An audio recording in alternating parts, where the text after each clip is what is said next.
Ponytail is cute. Thank you. How girl? I love it. Yes, yes, yes. Let me see. Can you turn your volume up a little? Oh, yes. You know what? Let me get my AirPods because that was probably easier. All right, all right, all right. Let me start sharing. Pop, pop, bang. Oh, let me turn off all the stuff that will try to come on. There we go. Mhm. Um, let's see here. All right, is that any better? It's better. It's a What? little muffled.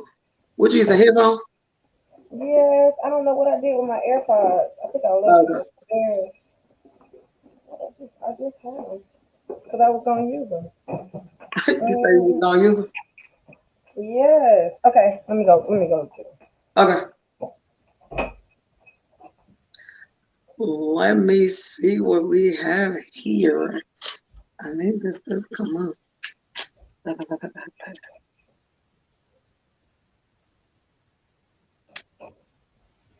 Good afternoon, folks. Good afternoon. Good afternoon. Pop, pop, pop, pop. Good afternoon. Good afternoon.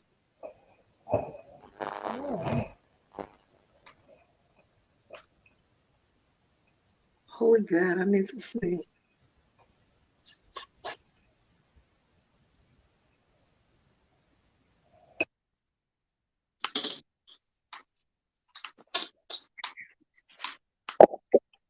All right, how about that? Oh, the beautiful. Good afternoon, people. I see people getting on here. I need to get on my other thing so I can see who it is. Waiting on the comments to come up. Hey, Prophetess Blackwell. Hello. How are you? How are you? If y'all don't mind, take a minute to like and to share. If you do not mind, take a second to like and share. Make sure I got this volume down.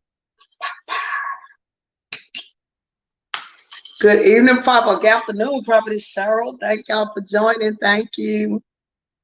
Real, is this on your page? Um,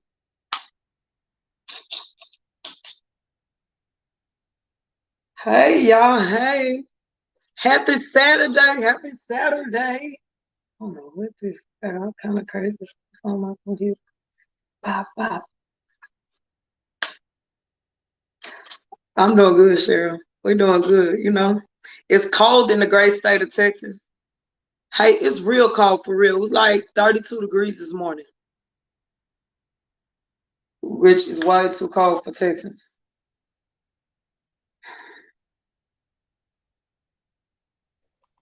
It's cold here too. Yeah. And I was up giving out Girl Scout cookies to all the troops this morning in this 30-degree weather. Let me tell you what I'm not going to be a victim of this year. Girl Scout cookies. I am going to send some dollars. Good evening, cousin. Look, good Jermaine on here. Hey, Um, cousin. Prophetess Blackwell say this the pretty live. I told you. Praise the Lord for good Praise the genes. Lord. Hey Yes. everybody, good afternoon. Good afternoon. Happy Saturday. Today we are bringing y'all another episode of Candid Conversations with Identity Speaks. And y'all already know my host over here, Sherelle, my cousin. If you don't know her now, you know her. She is my friend and my cousin. I am very excited because Yes. we're going to be doing this thing now. Today, our subject is good evening, Christy. Good afternoon. Thank you. Look at that. Good evening. My mom is on here. Jermaine is on here. Y'all, we rocking and rolling. Hey, y'all, today we're going to talk about high functioning and highly misunderstood. And when I say high functioning, I mean all y'all type A personalities. Sherelle, all y'all type A. All y'all. Right. Let me know. Well, today we're talking highly functioning and highly misunderstood. And we are talking about all of you type A personalities who have it all together. And we're going to talk about some truths, some Yes. myths, some things that may need to change, things that may not need to change. I don't know. but I think it's really important to talk about what it means, truly means, to be high functioning. Sherelle, let me make Yes. your introductions, man. Well, good evening, good afternoon from the Queen City, Charlotte, North Carolina. Yes, the Queen City. Y'all, I'm trying to get Nisa to move here. She won't do it. No, Be cooperative. no, not moving. No, I'm not moving to North Carolina. I know it. I reside in the know great it. state of Texas where I have authority. Yes, you know what? And I love it. And I love it. Yes. Yes. Well, it's great to be with you once again and here to talk about some truth. I love it. Let's bring some truth to all of this stuff, all of these misconceptions, all of these. Let's talk about it. Look, Cheryl talking about I'll be closer to her. Not if I move you to Texas. Let me tell you something.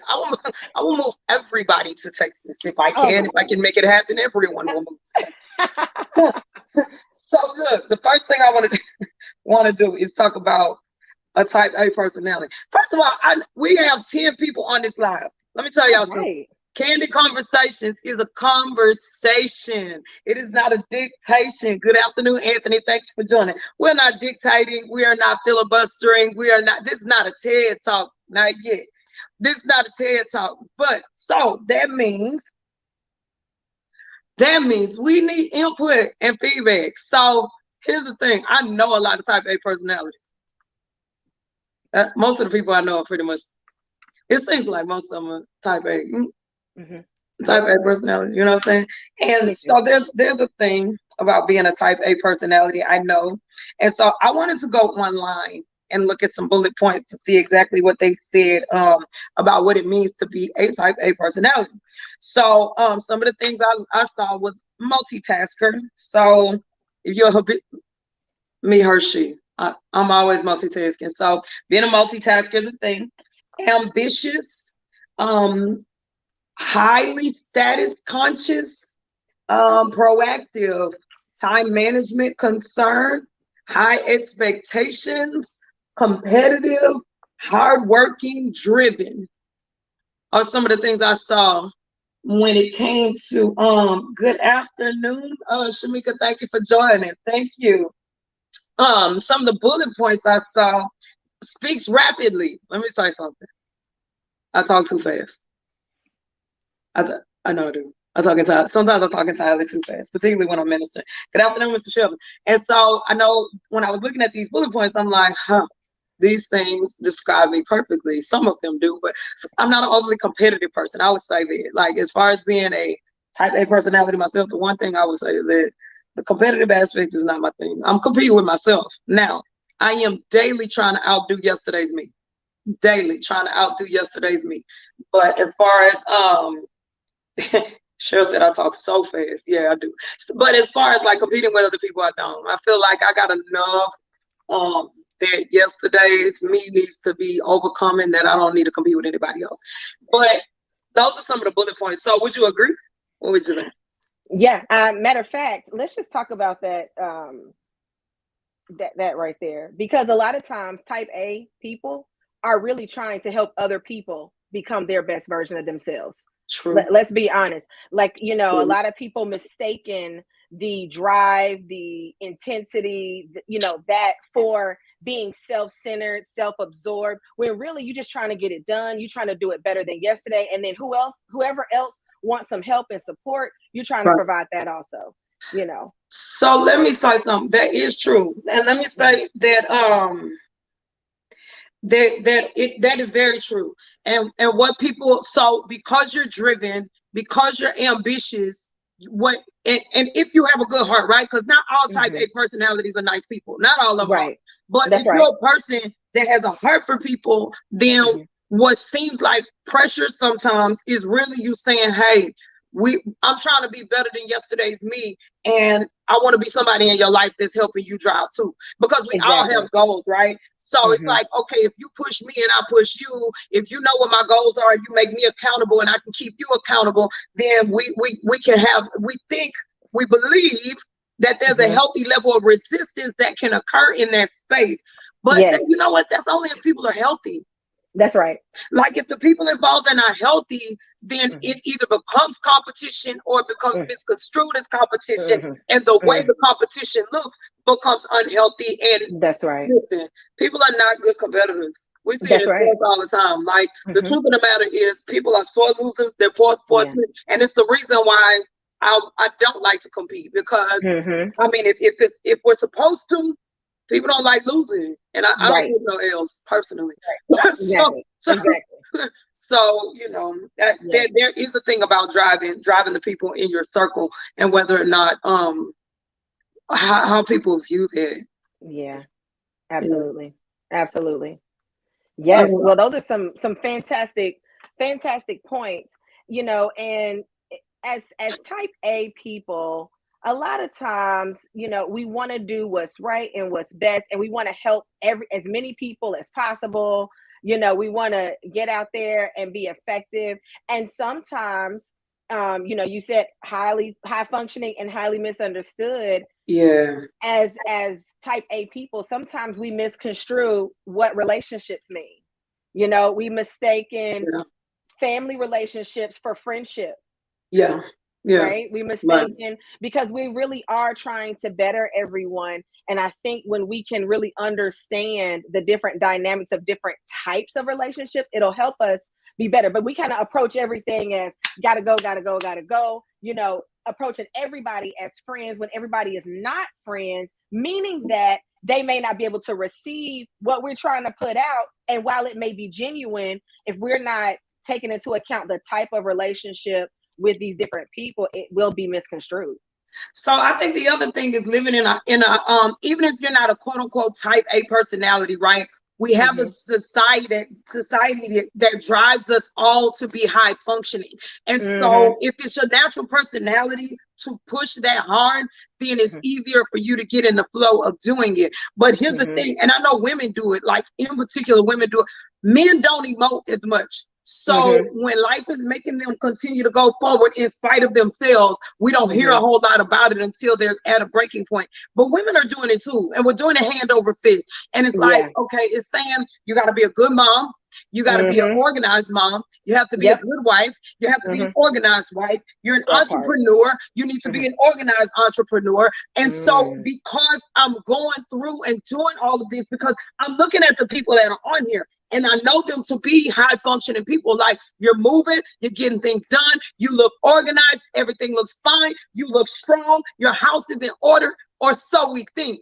So because I don't stop, and I can't really afford to stop and levy a lot of complaints about what's not working or how I feel, then the understanding around me becomes that she got it all together. And let me tell you something, organization is not my strong point. It's actually not. I'm a business owner, and I have to focus my mind in order to be organized. It's not something I do real well. And so, but people and people do. And so, you know how they say, I think there's I have a Facebook friend. She said a psychotherapist told her that the thing where it says check on your strong friends is not fair. But they said it's not fair. Why? They said you're putting too much responsibility on your friends. So here's the thing.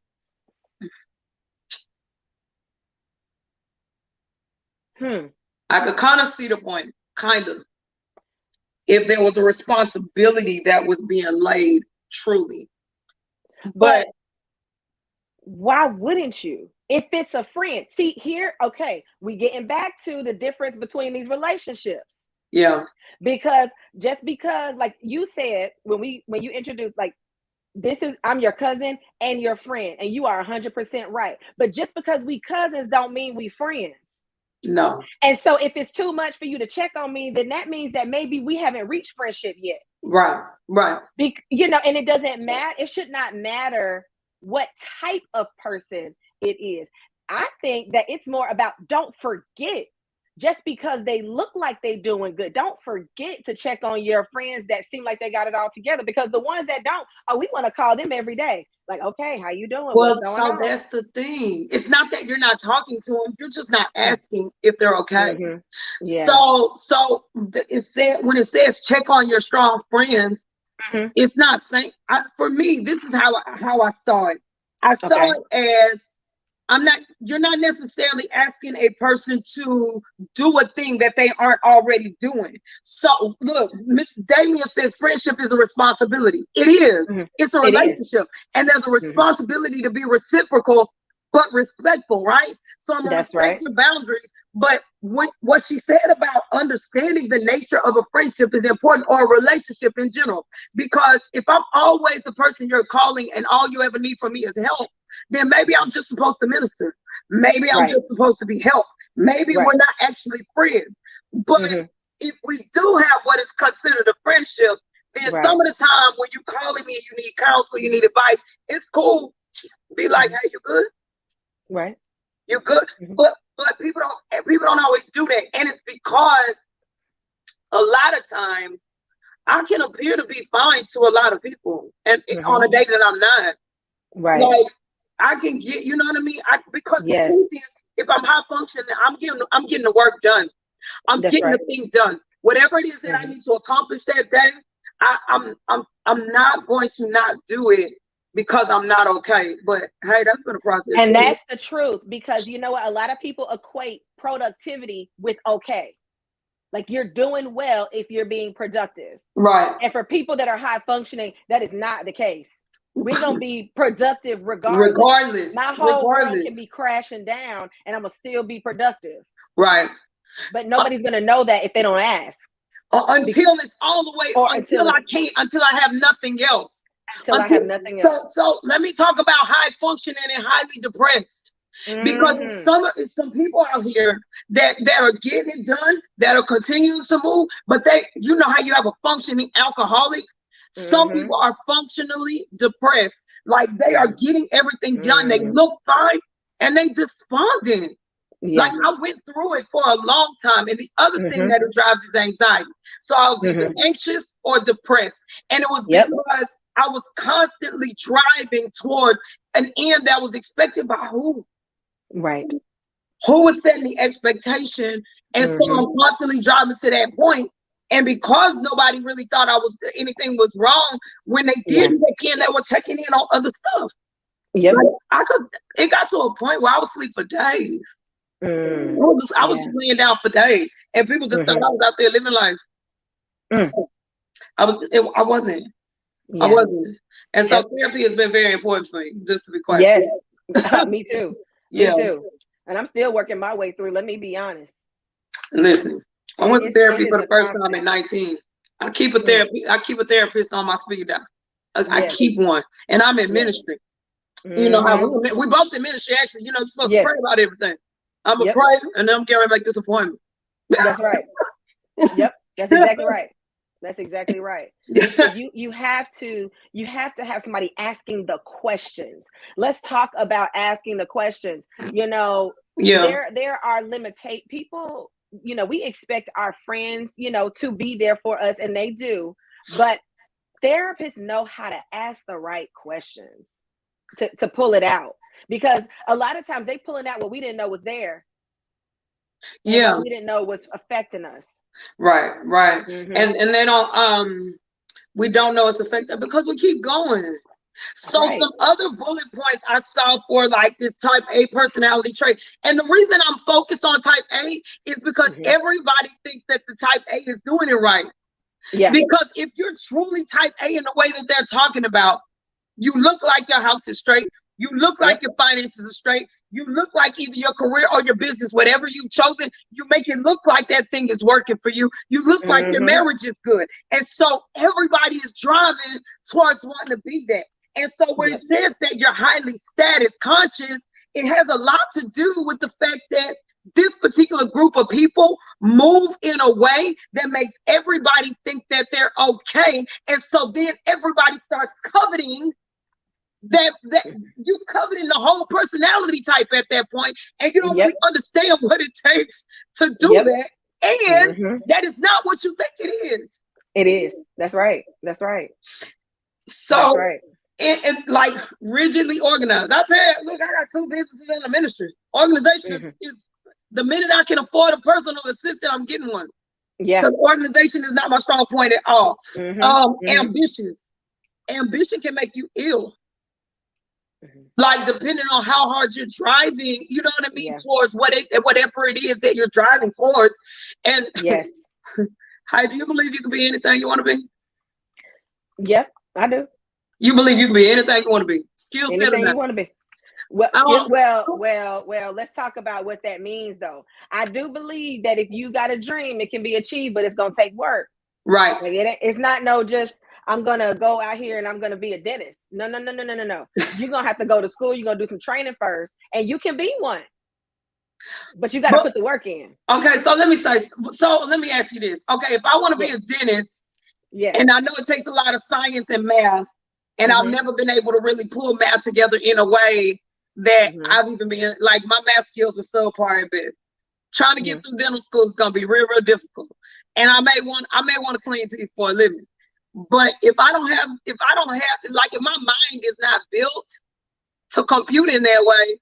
Okay, but let's just dissect that a little bit. Okay. Because when you have a dream and a passion, until the skills necessary become important to accomplish what you're trying to accomplish, a lot of times they are going to be difficult. There are so many people, they say they're bad at math and science, but especially women, they say they're bad at math. But you walk into Belk and you got a 20% off coupon, is a 30% off for the doorbuster. That thing is $19.99. I bet you can calculate the price. So what she's saying is you can run the numbers when you're shopping, but you can't run the numbers. And the problem is, and this is my issue with education, okay? They're not making the connection because so many people can do this. Like people that shop, people that you use all of these skills every day, but you don't recognize it when you're in class. You don't recognize that that's the same thing as A squared plus B squared equals C squared. You're not recognizing it's the same. But when I became an architect and I had to design a roof and I needed to figure out the slope of this roof and I needed A squared plus B squared equals C squared. Now all of a sudden, now it's a tool for me. Now it's something that I need to get done what I want to get done.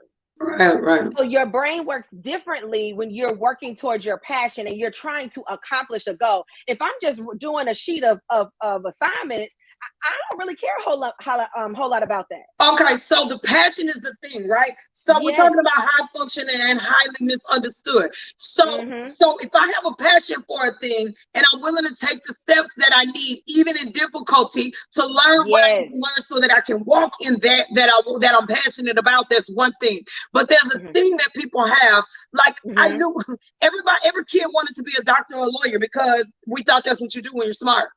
Right. You know, and then one day you wake up and you're like, I don't know. If I wanted to be a lawyer, I could be a lawyer. Right. I don't want to be a lawyer. I don't. Right. But there's certain careers and certain things, even entrepreneurship. People, everybody ain't a business owner. I don't care what y'all say. If I am building a business, then there is a group of people that once this thing becomes a conglomerate, that will make very great employees.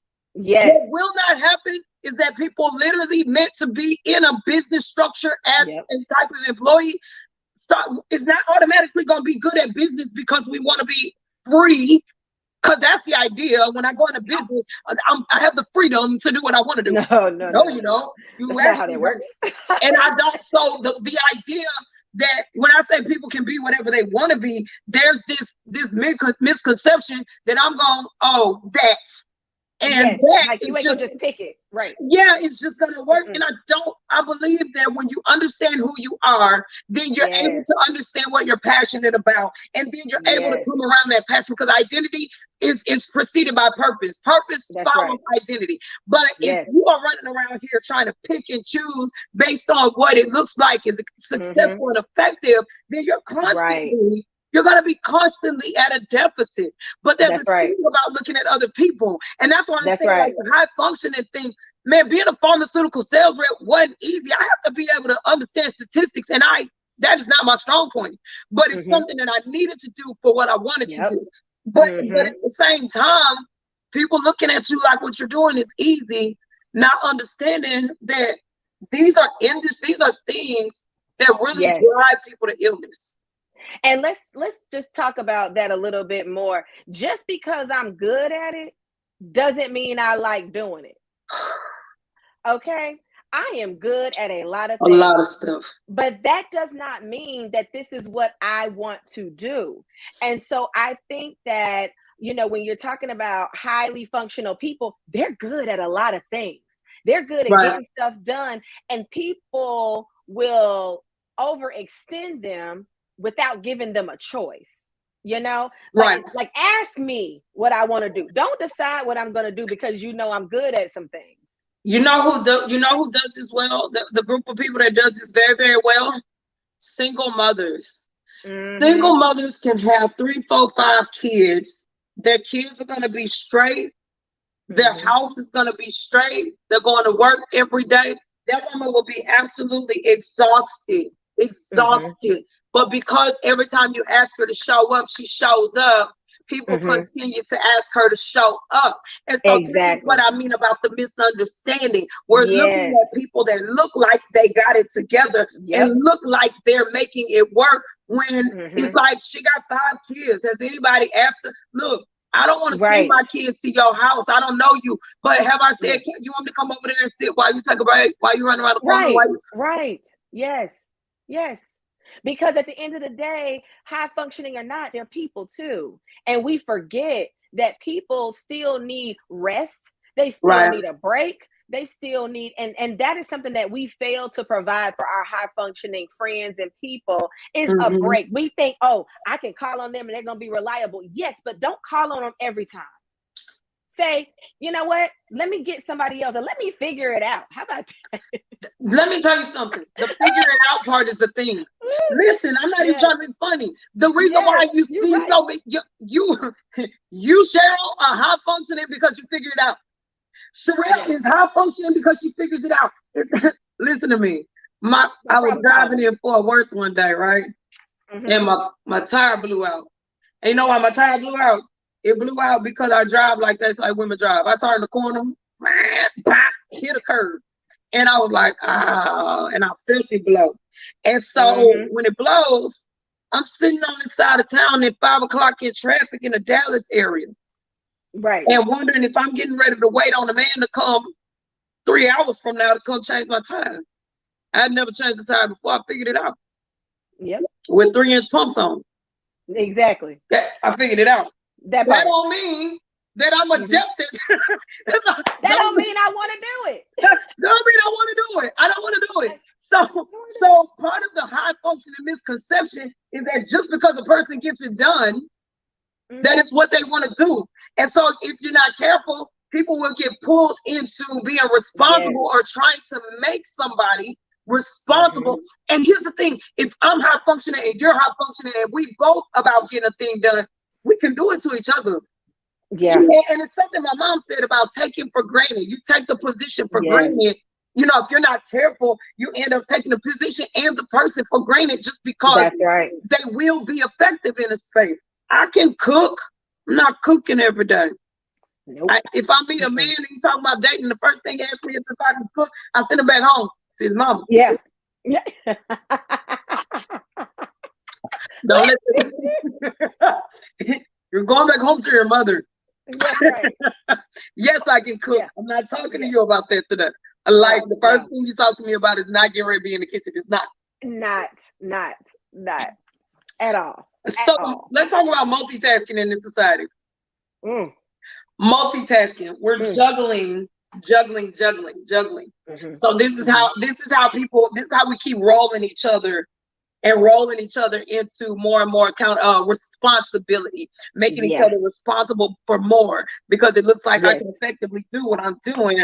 Then I'm gonna pull you into some more stuff, and so they're pulling you into more stuff. So next thing you know, we constantly juggling.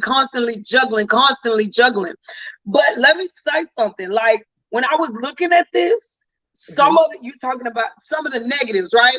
Impatient, anxious, stressed out, leads to hypertension, leads to a poor diet, obesity, you know what I'm saying? So you end up with a lot of things going on with you that you wouldn't have anticipated. So it looks good, but you don't know I'm gonna have blood pressure medication. Listen, let me just be transparent for a second. Okay. Can I just be transparent for a second? Listen, I am incredibly high functioning, okay, to a fault. Okay, it's just a thing. That's the way it is. When I realized, so I would stay up trying to get work done, knowing that I'm not working nearly as fast or nearly as efficiently as if I would go to sleep and get up and get it done. I would skip meals because I'm trying to work. I'm trying to get it done. But you know what I realized? It is not self-care to not sleep. It is not self-care. That is not loving myself to not sleep and to not eat. It's not. Who lives if they don't sleep and they don't eat? Nobody. Right. So why would I do that to myself? In the, talking about working or getting done or being productive. No, you must first love yourself. And until I looked in the mirror and I said to myself, that is not how you take care of yourself. That is not how you take care of yourself. I didn't even realize I was doing it. That's highly misunderstood. That's the highly misunderstood. I'm a dietitian, and a lot of my clients are middle-aged women that sit in front of me, and what they sit in front of me 50, 75, 100 pounds more than they were 20 years before. And what they say is they didn't realize they didn't even realize they were gaining the weight, because the truth is they've been taking care of everybody else. So this whole high functioning lie and this thing that says we're supposed to be always moving at this rate of speed and always having it together, it drives you to not do the things for yourself that you need to do. One of the things that I saw when I was looking at this was that lack of sleep is a major problem. It's actually a major component of being type A or high functioning. And it's because you always feel like it's something to do. And so everything that you put on your bullet list and everything that you're multitasking, and I got to make sure this looks a certain way because tomorrow people going to see. In the middle of the night, they don't see. But tomorrow people going to see. So I'm trying to make this look a certain way so that when people start seeing, they see it a certain way. It stops you from taking care of yourself. That's and right. What happens is, I tell people your body needs what it needs. That's right. And either you're going to give it to it or it's going to take it from you. That's and right. when it takes it from you, it takes it in an inefficient way. So if you need rest bad enough, your body's going to make you ill. It's going to become ill. And now you don't have a choice but to rest. If you know what I'm saying? If you need nutrition, then what it does is it begins to feed off of itself in ways that are just not healthy. And so we keep saying, oh, I'm gonna just, you know what I mean? Like if I do this, that if I keep going, then it's more effective. If I keep moving, then it's more effective. If I keep helping, then it's more effective. But the self-care is actually healthy and critical. Yeah, and the thing that I know I always say is I don't have time. I don't have time. Well, then I need to make time. I need to stop doing whatever else it is, because at this point now I'm being counterproductive. And see, until I looked at it as counterproductive, it didn't register. It didn't register. It was some other thing that was going to take up my time instead of being looked at as actually counterproductive and being able to take care of yourself and make sure that I'm still going to be here for my children and my family and myself. And everybody that I'm trying to take care of.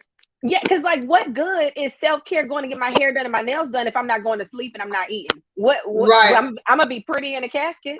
I'm gonna be pretty and dead.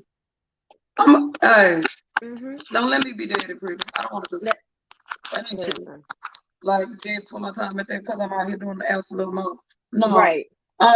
It's a thing. It really is a thing. And the thing, and like I said, your body's gonna take what it needs. It'll take it and it does it in the most inefficient way. And so It's a thing, man. We gotta shift. You have to shift. Mhm. And so here's the other thing about the identity, right? Because if you just been moving like that and you've been moving like that, and you've been moving like that, do you really know who you are, or are you just Right. driven by activity? Mhm. Like, do you really know who you are? Because the other thing that I find about these women, and even men, I have a few men. I tell people, like, there's certain weight brackets that I can tell there's more or less trauma. And if you come Mhm. to me at 300, 400, 500 pounds, it's trauma. It's trauma, Mhm. baby.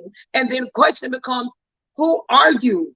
And Yeah. what I find is that in all of this movement, people have been taking care of life and all these things all these years. They don't even know them. They really literally don't know who they are. They don't know what they really want. They really don't know, how to be effective as the person that everybody is not dependent on. And that's unhealthy too. It is. Mhm. It's all. Mhm. And let's talk about these entrepreneurs out here. These entrepreneurs, you are the face of your brand. You are the face of your company. And if you are tired, run down, exhausted, always running in circles, nobody is going to patronize your business because it doesn't look like it works. Yeah. We Yeah. got to remember that. Yeah. Like these are all like just epiphanies that I've been thinking Yeah. about. Like, how do I help the stress? Because I realize I'm running at an unsustainable pace. So I have got to make some changes. And so, in order to do that, I have to start actually looking at these things for what they are. So this is the thing. That's another thing that's misunderstood, right? Um, that the pace can be maintained. That the pace can be maintained. Mm-hmm. Like there's a place where you can't. So there's a law of diminishing returns. Yes. The law of diminishing returns in economics says that there's an increase in productivity, but there's a place where you top off in productivity, and if you continue to go, now you're losing momentum. Yes. So it's like, okay, if my shift is 8 hours, then I might be able to be productive in as much as 10. But Mm-hmm. once I hit 12 hours of work, I'm not Yep. productive. I'm actually losing productivity. And it would be more beneficial for me to go rest for a period and then come back. And it's Right. something that we have not implemented. Like, it's there. When I was in business school, they talked about it, but it's Yep. not something that we really look at from not individually. Now, we don't look at it individually, but let me say this. Companies that drive like that drive their people like that, they Mm-hmm. understand completely. They Mm. understand the law of diminishing returns completely. And you know what I think? Like, when we're talking about high functioning right now, a lot of people are quitting jobs. Yep. A lot. One Mm-hmm. thing the Yep. pandemic did was show them what they needed and what they didn't, Yep. and what they were willing to sacrifice and what they were not, and where their Mm-hmm. families were being sacrificed and where it was not. And Yep. so now folks are starting to see, you know what? I don't think it's worth it for me to go over here and give all my time and all my Yes. energy and all my heart to the detriment of my whole entire household. Yes. Like, this Yes. this this lie that if I continue to function at this pace, things will get better somehow. I Mhm. I don't want to believe that anymore. So people are quitting jobs. Yes. And this law of diminishing returns, you got to know what time that is. Like You I know do. during the daytime, if I need to be my most productive between 8 and 2. After Yeah, 2, it's gonna take me twice as long and it's gonna be twice as hard. yeah, So I'm not getting ready to do that. yeah, yeah, Mm-mm. Not when I can table it till tomorrow morning and get that and other stuff done. yeah, yeah. Hmm. So when we start talking about self-care, so it said they high functioning people don't sleep a lot. Hmm. So type A's, you're not getting a lot of sleep, you're not eating, or you're eating Mm-mm. on the go. Right, which is So when you just as eat, you're bad. eating on the go, which is how fast food lives get driven. Hmm. And then self-criticizing.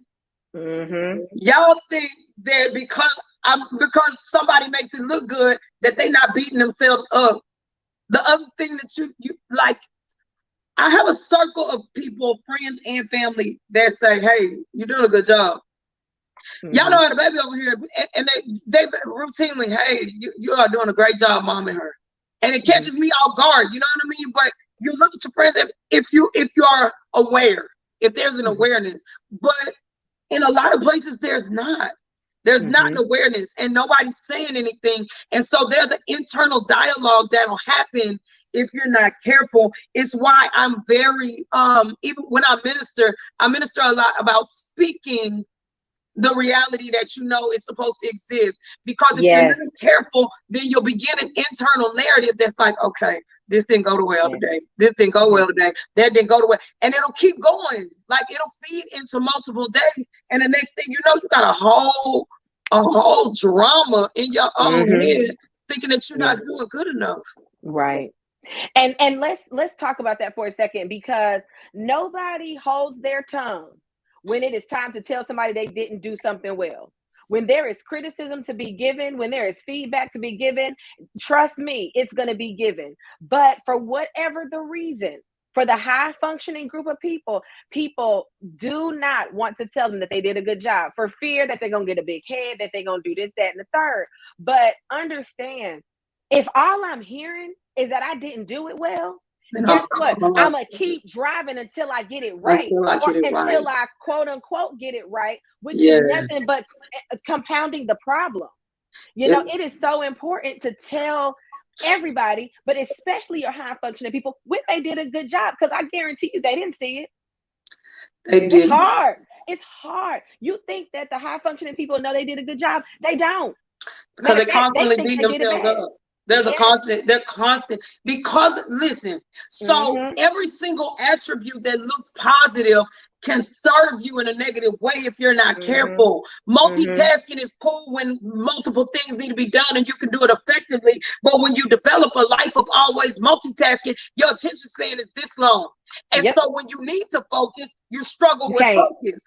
If you're somebody that's ambitious, that's cool until what you ran after you didn't achieve. Oh, I was ambitious and I was running for this one thing and I didn't get it. And so now my ambition is working against me, because the narrative and the criticism that comes from what I perceive as failure, it starts to sit with me. And so just because somebody's like, if you know a person is depressed, then your inclination is to speak life into them. If you know a person is sad, your inclination is to speak life into them. They were saying that type B personalities tend to be creative. So if you're making a thing, then I'm gonna say, oh, you did a good, oh, that looks good. That, you know what I'm saying? But if I'm out here and I'm running a business, or, raising kids, or I'm running a ministry, and I'm always in motion and everything always looks good, because I know you don't see my tears. Because just because you don't see a person's tears doesn't mean that they're not crying. And so people are looking at it, and part of the reason why they don't give people that applause is because they be jealous. And I'm not even joking. That's right. Like, folks be jealous and they don't even know what they're jealous of. Like, you don't understand that person is constantly going in on themselves. Constantly. Like, some of the places I've complimented women, it's almost like they look up from some place, like you just have your head buried and it's like, huh? Huh? Hey, like, you doing it. You know what I'm saying? Like that, you're doing very, very well. And you do it with integrity. And you do it and you're still nice to people. And they're like, huh? And they'll get to a place where they don't need the applause, and you don't have to need it. But somebody should look at you sometimes and say, hey, you're doing a good job. That's right. That's right. It's important. It's important, because until we repeat in our minds what we hear. And if all I'm hearing is that I didn't do well, or this wasn't right, or that was right, that's what's going to be on replay in my mind, unless I can figure it out and change it. But I can't always do that. So it's good to give people another record to replay in their mind. That is it's really important. And then because people become workaholics. That was hardworking versus workaholic. Ambitious toward versus overdriven. You know what I'm saying? Determined to succeed versus self-criticizing. Like, all of these things, they kind of have different dynamics, and they keep showing up. One of the things I think is important is also community. Building community. And look, let's talk about how we need to slow down. Yes. Like, Yes. we can be type A's, we can be driven, we can be high functioning, but that stuff lends itself to some real serious issues. And Yes. we need to slow down as a society. COVID has We slowed do. the whole world down. Yeah, it did. Thank goodness. Thank Thank God. goodness. Thank God. Because I'm gonna tell you what, it gave a whole lot of us a reality check that we needed. It allows us to reprioritize the things that are important. And I'm Yeah. appreciative of it. Honestly. Yeah, I am. I am. Mm-hmm. It put a pause on the whole world, and it forced you to look at you. It forced you to look at what, your environment. Now, here's the thing, though. A lot of people found that they didn't like what they saw, and they don't know what to do with that. And that, it's one of the reasons why Identity Speaks even came about, because it was like, once you get into, you get into this place that we're in, where you're like, okay, I can't base my identity off of getting up every morning and get my kids ready for school and going to work. I can't base my identity off of, the leadership position that I have at church, because we're not in a building. My identity can't be just based on my husband, because now that we done spent all these days in the house together, I realize, he cool, you know what I mean? But I need he's cool, but I need some other stuff to do. Then you become confused. Like, then who am I really? And you know what? Let's be honest. High functioning, highly misunderstood. I think the most misunderstood or misconstrued or the myth is that we can fix ourselves. A lot of people think that high functioning people, like, oh, so if you just doing too much, then don't do so much. Okay, yeah, but I don't know how to do that, because that's not second nature to me. That, I find myself saying all the time, okay, I want to do this different, but I don't know how. And it's not second nature. So my natural reaction is going to be full force all the time. I don't know how to sit still and do nothing. It feels like failure. It does. It does. It absolutely feels like failure. And so you have to, that's where knowing yourself literally comes in. It's so important. It's so, look, Christy came in. Hey, Christy. And she said, check on your strong friends. We talked we talked about that. Check on your strong friends. If you're friends, then when y'all talk, even if it seems good, be like, hey, you straight? Like, you good for real? You know what I mean? Are you really okay? You know what I'm saying? Like, let me give you the space that you need, because sometimes you don't really feel like you have the latitude to do that. And you have to tell somebody, hey, I get it. You look like you're doing everything well, but there's got to be a place where you're tired. There's got to be a place where you're frustrated. I know you have your days, because we all do. And so I'm 42 now, you know what I mean? And at this point, you do things a different way. When you know better, you do better. And I try to be introspective and grow in things, but it takes.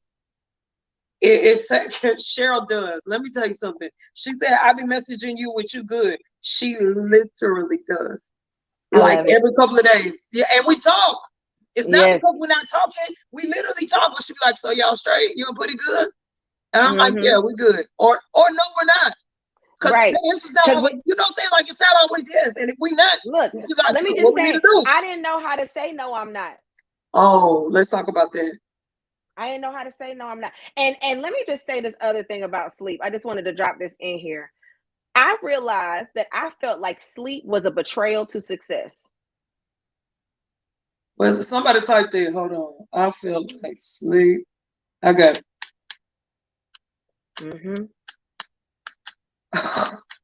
That. Wow. Then when I faced that, I realized that's not true. The only way to be successful is if I sleep. You know what's crazy to me? That we have natural body processes that we think of a wage of warfare against us. Like, it's natural. You're supposed to it's supposed to be okay to sleep. You know what I'm saying? Like, it's literally supposed to be okay to sleep. But I'm not in a place. But it wasn't. I would get up out of the bed to go do some more work. I can't sleep right now. I got to go do this stuff. And I didn't know how to say, somebody asked me, how you doing? Oh, I'm great. Because I don't know how to say, I'm not doing great. Because then what do I say after that? What if I can't tell you why I'm not doing great? What if I Then can't what? tell you why? Look, Because that's naturally the next question. I know, because I'm that person that like projects like 20 questions down the line, right? Okay, right. you ask me this, then I'm gonna say this, then you're gonna say this, and I'm gonna have to say this, and this whole thing. Oh, And so so you I'm just say I'm good, because I know that's gonna stop right there, because I don't know what comes after that. vulnerability. I don't know how I don't know. I don't want to be vulnerable. Oh, I get it. Oh, I Look, let definitely me tell you. understand. And let's talk about these high functioning people. Their real authentic self is so sensitive. Bro, let me tell you something. Hey It's so y'all, wait, put an emoji hand in there if you know how sensitive I am. Let me tell you something. I've been trying to tell people. I told somebody the other day, I'm very sensitive. Like, man, my feelings get hurt so fast, bruh. And that's only if I allow you into a place that you can hurt my feelings. See, let's be clear. Everything don't hurt my feelings because I didn't allow it. not everything even gets the latitude to do it. Mm-mm. But one of the things, but type A people, I can say this. My father's in the hospital right now. Okay, so just keep him in your prayers. And that thing took down every wall and barrier that I had up. And I didn't realize it. And so now everything is like huge and tragic, and it doesn't have to be, but I didn't know how sensitive I was because I was so good at being high functioning. So Christy says, sitting there, you can't solve all problems. Mm-hmm. And so when you're in a place like that, where, like you said, everything is huge, everything is big, it's all, I can't fix this. Mm-hmm. I'm high functioning, I'm type A, but I can't fix, there's some things that I want to be able to affect change in. Yeah. And I can't fix it. And I feel like I'm failing. And and I'm emotional. I don't even know what to do with the feelings around me. I don't even know what to do with those. Man, I almost went. Listen, I'm looking at the people that's on here. I know that it is very, very hard. It is very hard. Even God's strength is made perfect in my weakness. But even in the church, I just gotta pray. Hey, let me tell you something. I'm an intercessor. I am an all-day intercessor. I pray and pray and pray. But sometimes, man, my feelings just hurt. Sometimes my heart is just broken. Sometimes it is. Sometimes it just is. And so the idea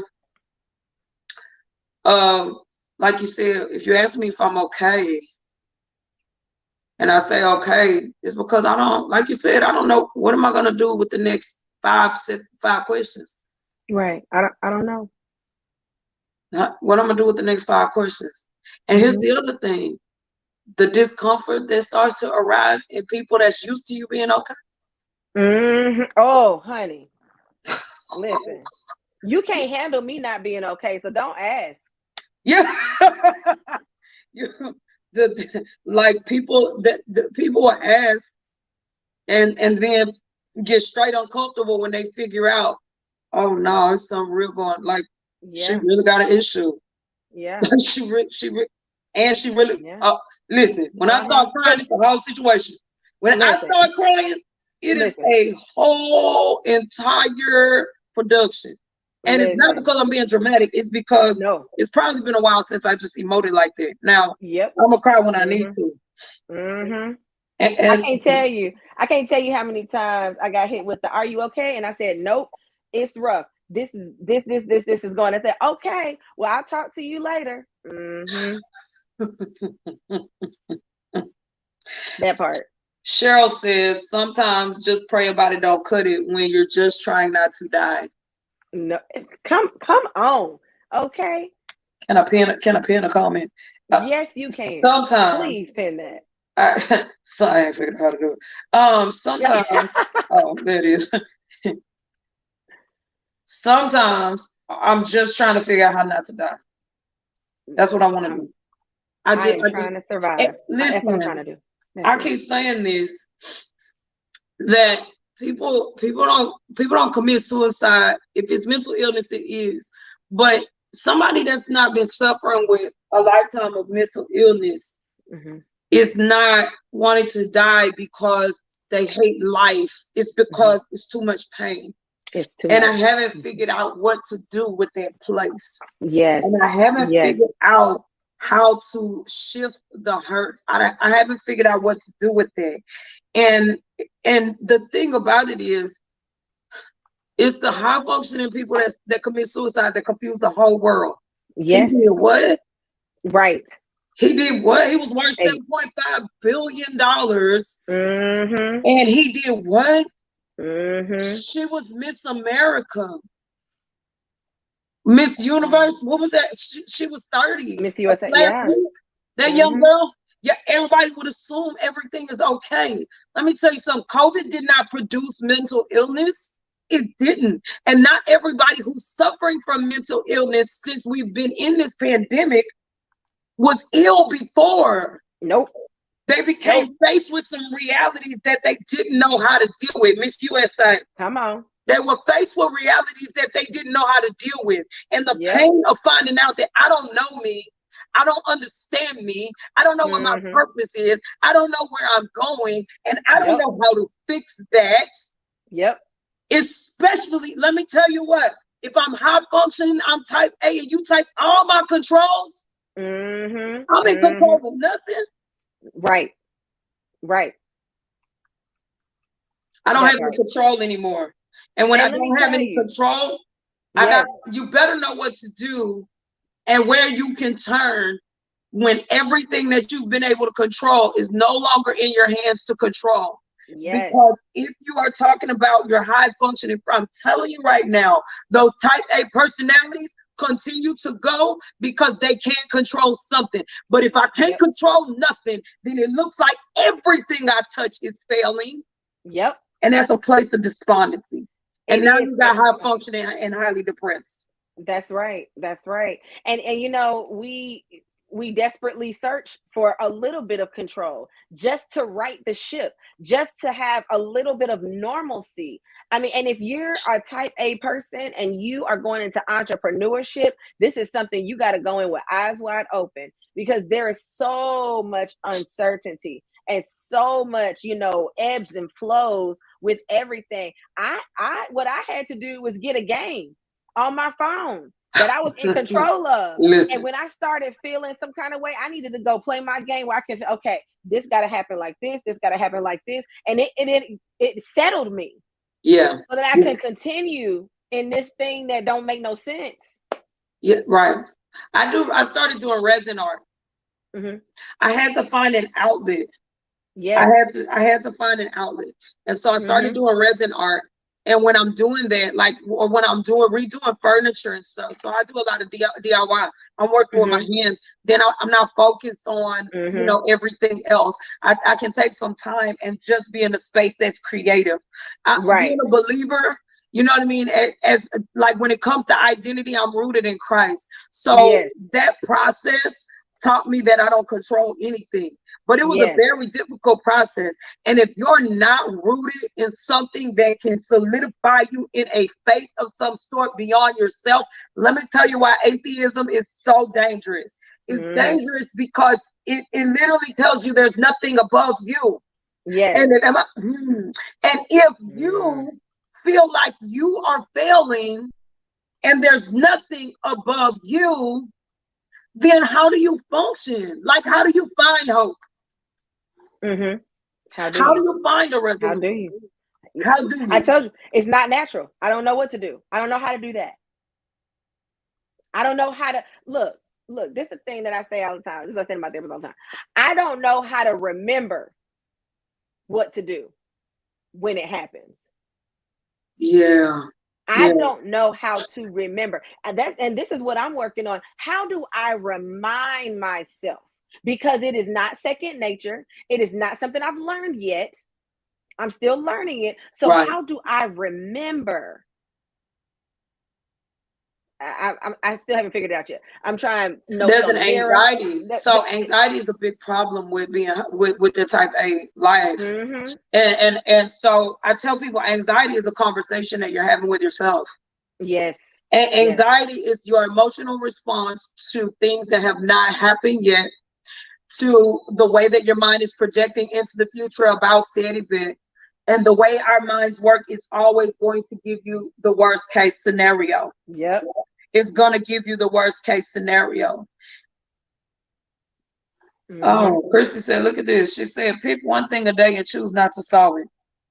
Oh, that's good practice. Hey, let me tell you something.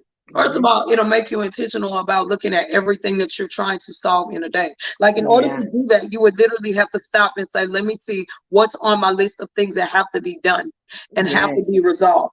And then when you pick the thing, then when you look at it, you're like, okay, this thing that I feel like I have to do today, I'm gonna just go ahead and put that on the side. I'm gonna put that to the side and I'm gonna take that off of today's things to do. It'll force you to prioritize because you don't have all the answers. You actually don't. You don't have all the answers. And anxiety is telling you that the world is going to end if you don't get all this stuff done. And that's absolutely not true. It's literally not true. There's nothing true about it. And so if you can get to a place where you do this that she says is really good. That's really good. Okay, I'm just not going to do that particular thing. I'm going to have a list that, let me tell y'all something. Organization, when I say organization is not my strong point, I can make a list of to-do things, make a to-do list and forget to read it. Listen, how do I remember to look at the list I made? How do I remember to look at my own calendar? This is the thing. This is the thing. This is why I got an assistant. Okay, this is why I got an assistant. You said, I need you to remind me what I said I was gonna do. Yeah. And I told her, I said, and if I can tell you no, it's not gonna work. Hey man, let me tell you what. That's really important too. I told that to 5 personal trainers. Over my life, I've said that to 5 personal trainers. I've said that to men that I date. Listen to me.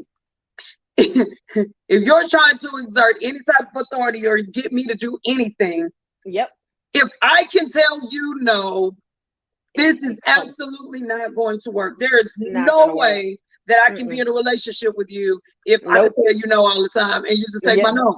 Listen, just because I say no don't mean I should. Right. Just because I don't want to do something doesn't mean that I shouldn't do it.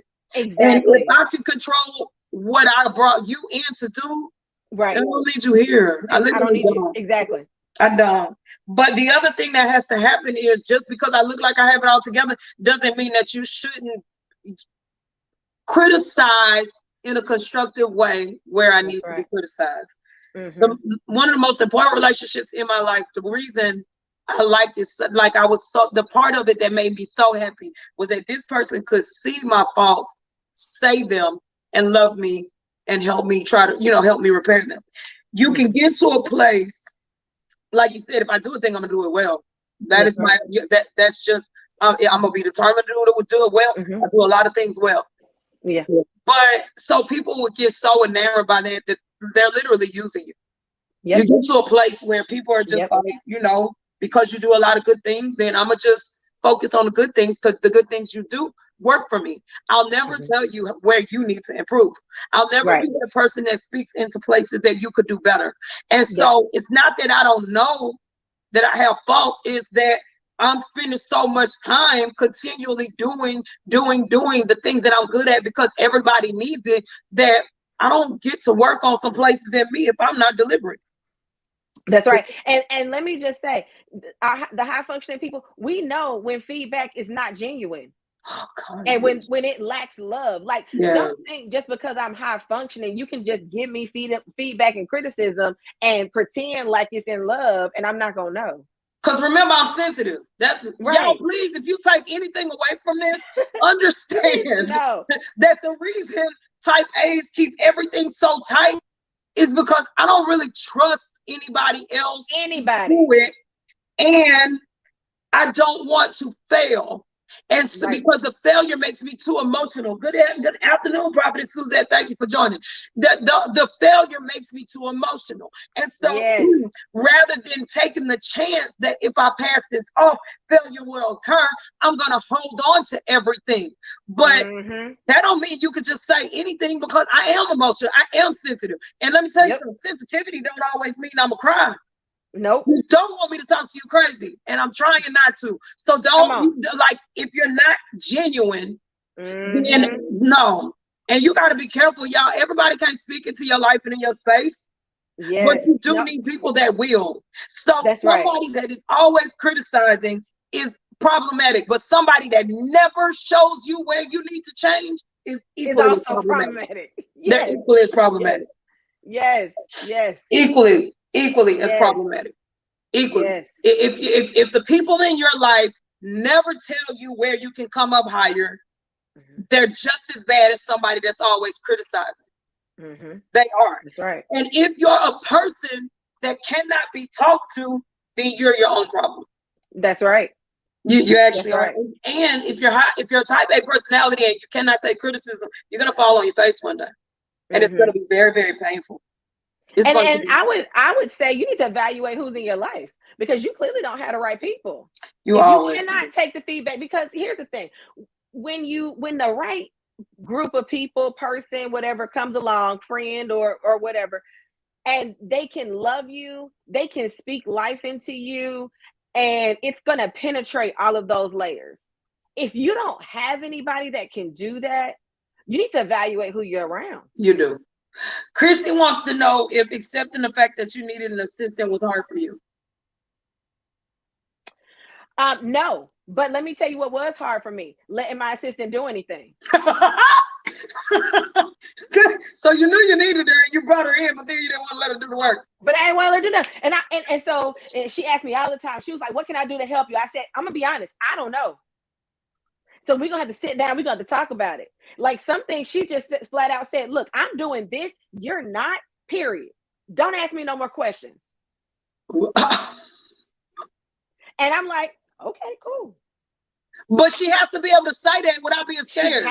Yes. She, like, I still struggle, because look, high functioning people need an assistant. Okay. I need one. I'm gonna tell you, high functioning people don't know how to have an assistant. We don't. I am still making setting meetings, and she give me the business every single time. She said, "You don't even know your calendar. How are you setting meetings?" She said, "Do it again." Then I be scared. I be like, and it's my. But you see, you have to have somebody that's willing. You don't have to trust you, because as Prophet Suzette trust. So I need to be able to trust you. Yes. But then you need to be willing to speak. Listen, I'm a lion. I ain't a lion. I'm a whole entire lioness. So let me say, I am aggressive. I got pushback in me. And if I can push back, I'm going to push. However, that don't mean I'm right. Yes. It doesn't mean I'm right. I'm introspective enough to know I need help. I don't always know how to accept the help once it gets there. Yeah, listen, for high functioning people, we are sensitive. We are all those things. I had to get an assistant who knew me, who cared about me. Yeah. I will train you to do whatever it is you need to do. I need somebody that I can be vulnerable with, because if I can be vulnerable with them, then we can really get something done. If she look at me, like, I promise you, I'll be sitting working at the computer. She'll bring me a cup of water with a straw and stick it in my mouth. She said, "Yeah, you didn't drink none, did you?" And but it has to be somebody that can do that. I can't just go out here and hire an executive assistant from a resume. That's not going to work. That's going to be somebody who needs to be an office, whatever, manager, whatever. Yeah. But when it comes to my assistant, when it comes to the person who is my right and my left hand, it has got to be. But what we have to do as high functioning people is be willing to train the people who can truly benefit us in that way. We got to be willing to train them. Yeah. Which means you have to stop long enough to know to do it. Like, you have to slow down. You have to slow down enough to do it. So let me tell you a problem that entrepreneurs have. you have, when you go into business, you have to decide at some point whether you're just trying to generate a paycheck or whether you're trying to build something. Because Right. you can go start a business and it just replaced the paycheck that you were getting at another company. And Right. that'll get old to you at some point if Mm-hmm. your heart wants to see it grow. But in Yes. order for that to happen, then you have to start allocating time and space to bring in the people that you need and to train them to be able to do the things that you want them to do. I don't want to Mm-hmm. always be like, I have the dietetics business. I don't always want to do the be the one at the helm of every group program. I don't want to Right. write meal plans ever for the next 10 years. Like, I need to be able to bring somebody in, but you have to have a willingness to do that. And so ambition is one thing, but see, impatience is a problem. This personality type has an issue with patience, and that's not just that personality, it's really this entire society. Everything's supposed to be done quick, everything's supposed to be done in microwaves, in a microwave way, and in that we don't stop long enough to take the time that we need to make sure that we solidify. This is why when we're talking about identity, you need Mm-hmm. roots.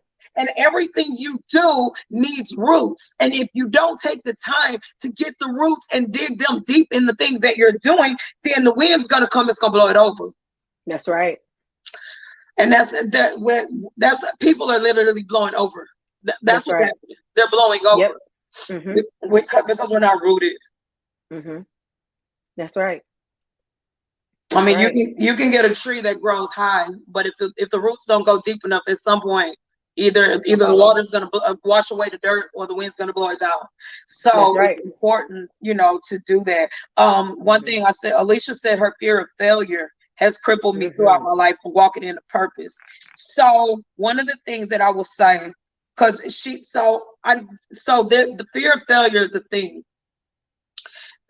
It You have to have a circle. So again, you have to have somebody that you can be accountable to. It's not just because deliverance is a thing, but you also need somebody that's gonna say, hey, okay, so what is it that you're trying to accomplish? What is it that you want to do? Let's create some action steps and then hold you accountable for it. That's how weight loss works for my clients. Like, I what wanna you said about the push. I wanna just challenge the fear of failure, right? Right. Because let's be honest, you're gonna fail at everything until you succeed. That's true too. Is it truly fear of being ineffective? What's the real fear? Is it fear of being ineffective? Mm. Of setting out and it not working the way that you thought it would, it not having the impact, right? Because Yeah. we're gonna go through the ebbs and flows of anything we set out to do. Right. So I think we need to dig deeper into what is my fear of failure really? What is that thing that it really is? Because we already know it's going to be an uphill battle. True. Like, you're going to lose games until you win one, right? I mean, Right. that's just a thing. You don't Yeah. not play basketball because you're going to lose a game, but you might go out there because you think when you start dribbling, you're going to drop the ball, right? You might go out Right. there because when you put up the shot, it's not going to go in. Right. So we got to think deeper about what is it that is crippling and not just failure in general, because we already know you fail as many times as you need to until you succeed.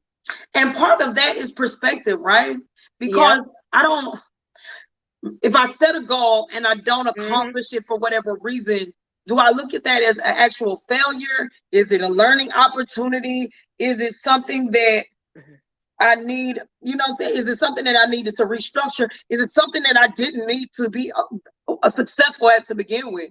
hmm What she said is that I'm fearful of being ineffective. That's true. hmm A Yep. lot of people won't start a business because they're afraid that it's not going to be a successful business. So I don't hmm think I'm going to be effective. Well, statistically speaking, it takes a whole lot of bumps and bruises and knocks along the way. I'm in sales. Y'all know I'm in sales. And you hmm knock doors and knock doors and you spend all day getting told no. All I need is one hmm yes, the right one. hmm I just hmm need the right yes. And so Yes. if you don't take failure or no personally, then you hmm don't judge your efficacy Yep. or your value based On that. on your hmm success in a place but it becomes based on your ability to get back up and restructure and keep moving forward. If you fail, but you get back up and change it up, okay, look, this didn't work. I got to do something else, but I'm not quitting on what I'm doing. There's no failure. You didn't fail. That's right. That just didn't work. That wasn't the door. That wasn't the path. It's not, you're not failing. But it's easier to quit than to keep going. That's right. It is. It actually is. And I'm gonna be honest, the things that stay on my to-do list are the things I'm afraid to do or don't feel like I'm good enough to do. And so the things that I know I'm good at, or the things I feel like I can do, I'll knock those things off my list. But I got some stuff been on my to-do list for 3-4 months. Just keep getting rolled over. She not wrong. That, you know what, is a thing. That actually is, that's true. That's true. There are some things that I had to move forward in that I was like, they said the only reason you didn't do this is because you're afraid that if you put your hands on it, it's not gonna work. It's not gonna work. And so I'm not fearing failure in general. It's these little things. Like, I don't know if I can, like, it's time to do taxes, but I just don't know if I'm gonna pull all these things right off this bank statement to do this P&L. Like, this right here. And so then I'll put that off. You procrastinate. Instead of just going forward, getting the help or doing something, because then I have to tell somebody I don't know how to do it to get the help. There's a whole, that's the whole thing too. So this is another thing, feeling like you have to have every step in front of you before you start moving forward. Like I won't move forward unless I have a full plan. I won't move forward unless I know what the next 10 steps are going to look like. I won't move forward because I think that my success is going to be determined by knowing what those next 10 steps are. And I mean, I've written a 75-page business plan before and got to page number 25 and things started going crazy.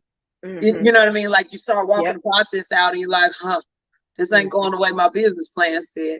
And so this idea, you want to be as structured and organized as possible, but there's a place where people are so stuck in, I need a plan before I can move forward, that they never do. So a lot of people that I talk to women all the time that won't go forward in their business.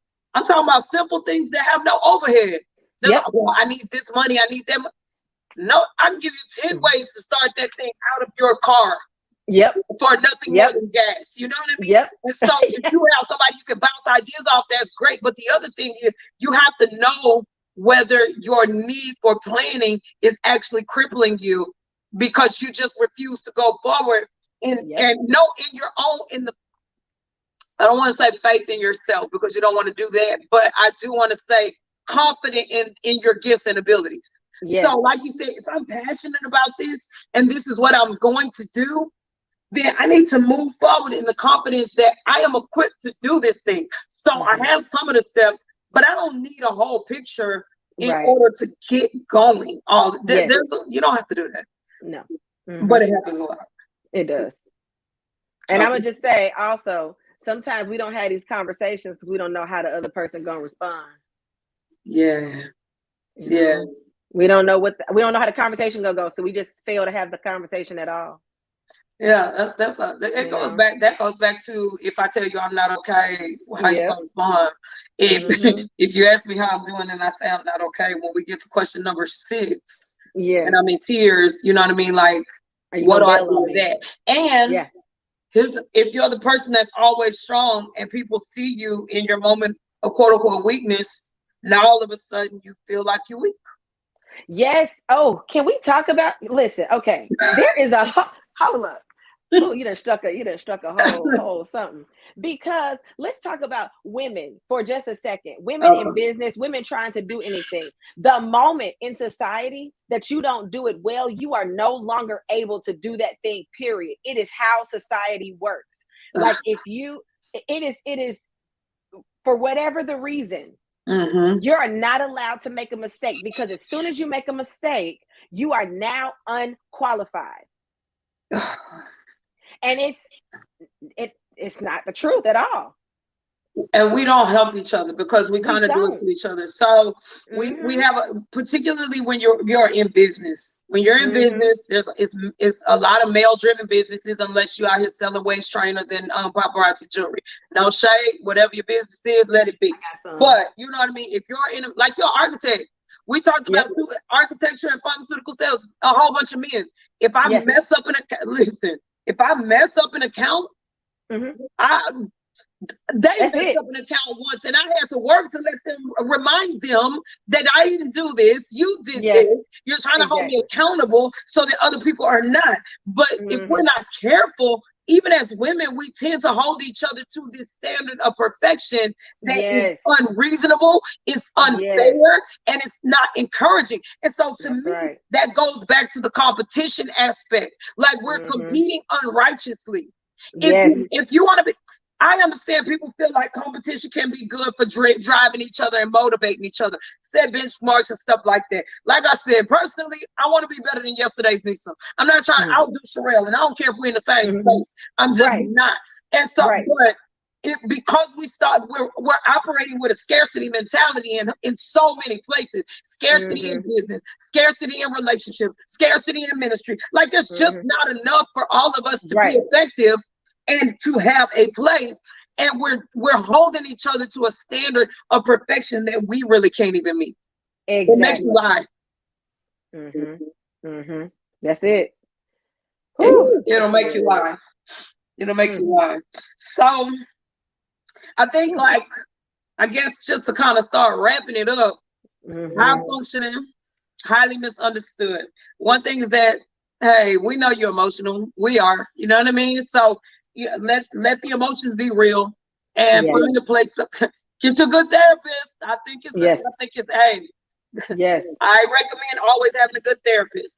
But be honest about who you are, realistic about what your capacity is. Hey, pick a thing every day and take it off your list of things to do. Pick a thing and decide not to do it. Like Christy said, that was wonderful. Choose one of those things and release it. Learn to release. And have a good community that can encourage and offer the right kind of criticism at the right time. Yes. You got to insight with it.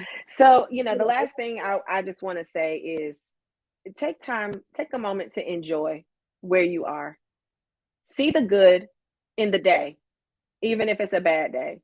When we take time to reflect on the things that are good, and we take time to just sit in the wins, regardless of how many losses there are, we will be healthier, we will be happier.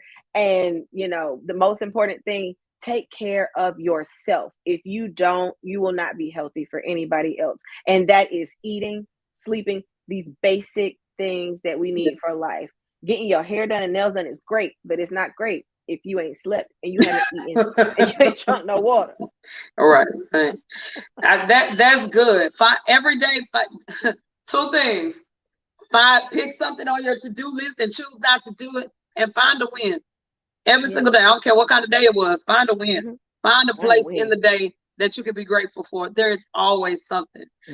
Well, cousin, I think we got another one in the books for I appreciate everybody that got on here, and we will let y'all know when the next Candid Conversations is coming up.